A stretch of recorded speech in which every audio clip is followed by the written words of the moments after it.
US and Iran, they remain locked in a standoff.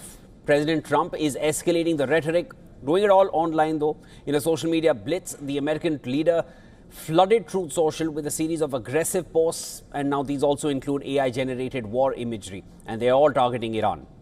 Over just a few hours, Trump shared more than 20 posts, many depicting missile strikes, military escalations, and direct threats aimed at Tehran. One image even featured a US drone striking Iranian fast boats alongside the caption, "Bye bye, fast boats."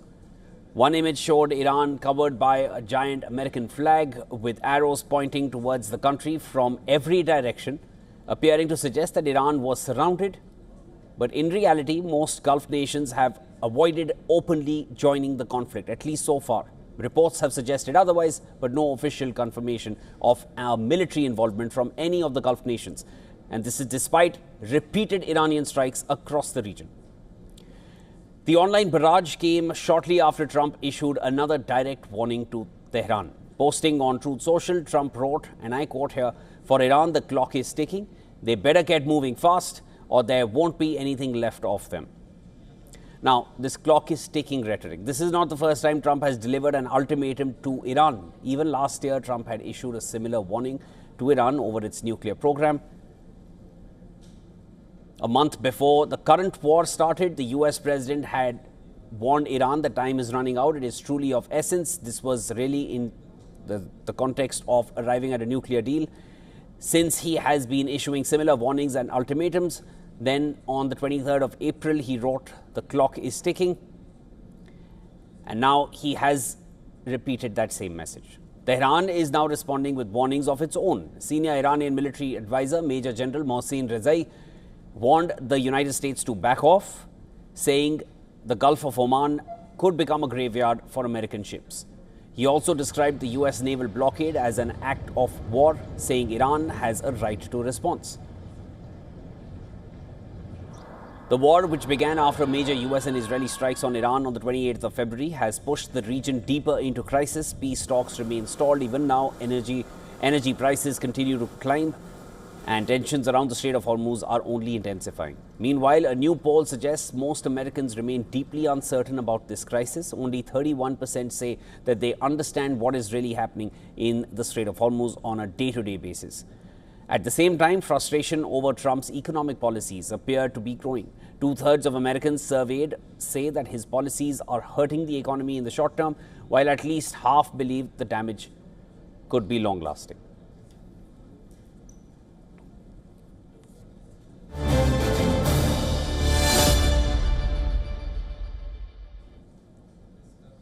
All right, for more on this, I'm now being joined by Chris Doyle, Director and Lead Spokesperson at Council for Arab-British Understanding. Mr. Doyle, always a pleasure speaking with you. Thanks so much for making time and joining me here on Point Counterpoint. Let's start right off. This new post by Trump, we'll have to just disseminate exactly what he's trying to say, regardless of how many of those posts come in from the US president. But this one that shows this map with several arrows pointing towards Iran from different directions. And let me quickly just go over the map. There's an arrow pointing towards Iran. It's coming from the direction of UAE, one coming from Saudi Arabia, one coming from Qatar, Qatar and Bahrain, pretty much at the same location, one coming from Iraq, and then one from Afghanistan. And there are a few more arrows coming in from the direction of Turkmenistan as well. Anyways, without reading too much into really what that image stands for, but those arrows, largely, what do you perceive when you see this kind of messaging? Is Donald Trump trying to give you a hint of what might happen to Iran from all directions if war resumes? I think when looking and going through all Trump's social media posts on Truth Social and elsewhere, what one can really get is not so much the detail, but the mood. And I think what these posts, as indeed others have shown beforehand, is this acute frustration. Iran was meant to capitulate. Its leadership had largely been killed. How come it is still resisting? How come it is still causing problems and closing the Strait of Hormuz? And we've just seen endless posts or comments to journalists that keep on saying that Iran had better watch out, the clock is ticking, all of this sort of language, but it's not followed up. Now, the lazy thinking would be perhaps that this will just continue. These are all hollow threats.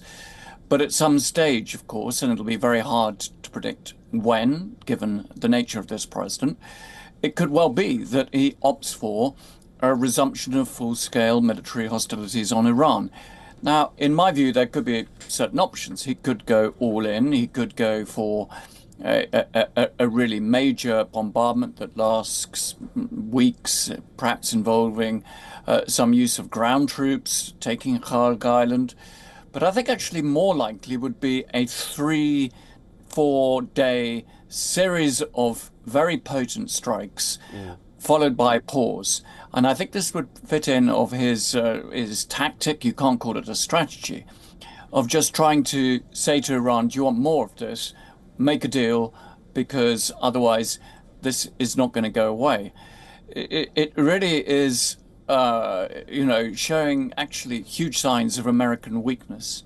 On the issue of the infographic as to is Iran surrounded or not and isolated, in many ways you could flip this, and that increasingly it's the United States which is isolated, that many states in Europe, in Asia and elsewhere are wondering, what is the American strategy? Why did President Trump get into this war in the first place and not go down the path of an agreement that was being mediated by the Omanis? I hear your point. And just, I think, in fact, it's the United States is looking more isolated. Iran still has allies in the region. So let me just bring in a counter there, Mr. Royal.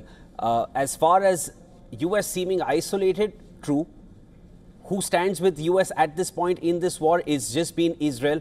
And that also raises more questions, because Israel was Netanyahu who had been pushing for this war, as certain figures well into the administration from previous administrations have also shared. But I want to just come in regarding where US has taken hits. There are reports suggesting they've taken hits at 228 sites across West Asia, wherever their bases are located.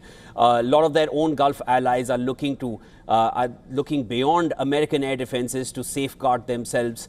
Reports also suggesting that Saudi Arabia and UAE eventually had to get involved themselves. Nothing they've acknowledged officially, but these are reports that are suggesting that. But coming to where things stand right now, Iran has taken a major amount of beating, and that's where my counter comes from. Iran has taken major damage. There is nothing to deny US military might. Do you really feel Iran would want to resume hostilities with a power like the US? I don't. I think that Iran actually wants a deal, but it's not prepared to roll over and just give in.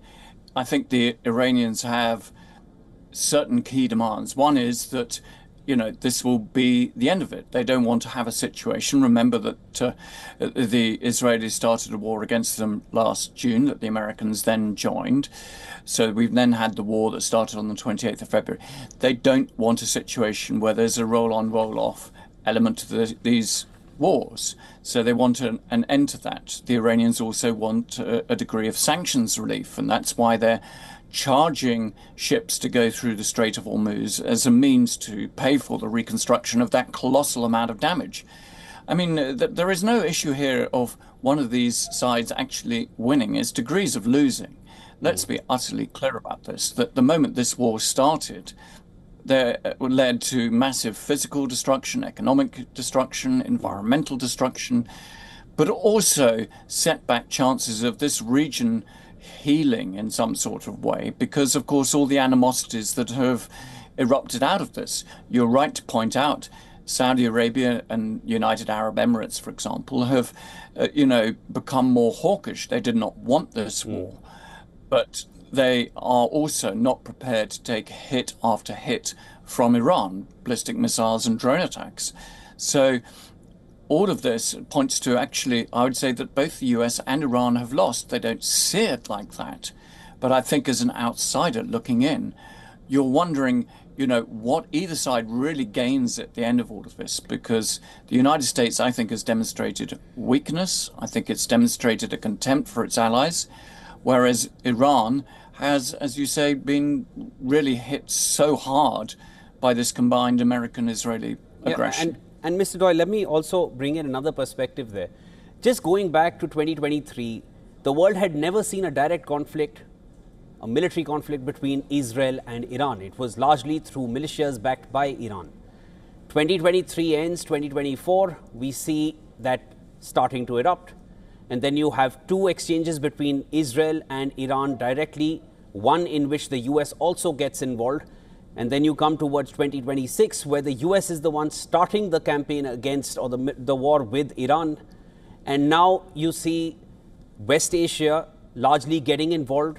And now reports suggesting more unprecedented facts where Saudi Arabia carries out strikes for the first time on Iran, as per reports. Nothing they've officially confirmed. But just seeing the way things have escalated, and I'm taking a little zoomed out view of this entire region, are we as just global spectators, and is the West Asian region more in particular stuck in an escalation trap, the way hostilities are just going on increasing, because it does not seem to be in anyone's favor? What's happening in the Strait of Hormuz is hurting the entire world, Europe and Asia larger and more than the Western Hemisphere, but still those impacts are being felt even in the US with their prices going up. Are we stuck in an escalation trap?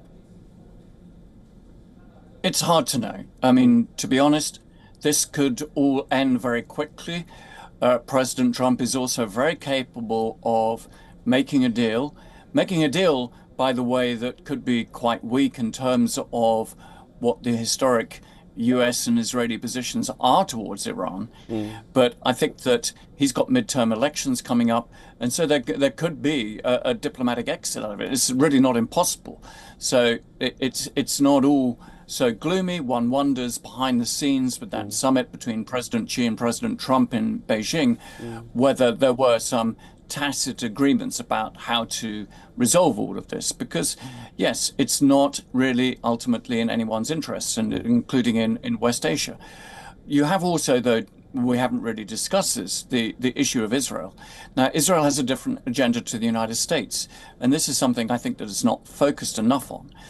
Prime Minister Netanyahu wanted a war on Iran for years, decades. He got it.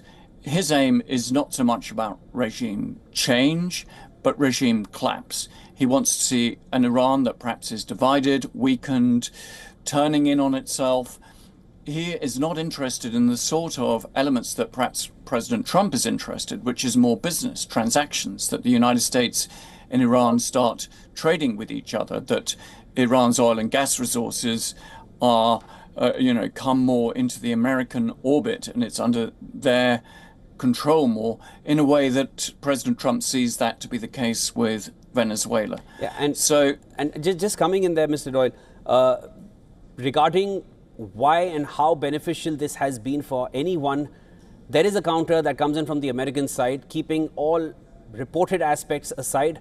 Nuclear weapon for Iran, it's a complete red line for the US. They see it as a threat to Israel, as a threat to the US, and for them, important is that Iran backs away from its nuclear program. They've not arrived at any kind of a conclusion there, and that is the most legitimate reason that they're offering anytime a question is posed on what really they were hoping to achieve with this entire campaign, this entire action that still continues. Iran, on the other side, has now demonstrated to the world that it can attack Gulf nations when it wants. It can attack Western bases of US when it wants, West Asia bases, that is. And it has also demonstrated the blockade that it has caused on the Strait of Hormuz, with a looming threat of exhibiting the same blockade in the Bab el-Mandeb Strait, which will cause a complete lockdown of global oil flows, large amount of it, through these two straits.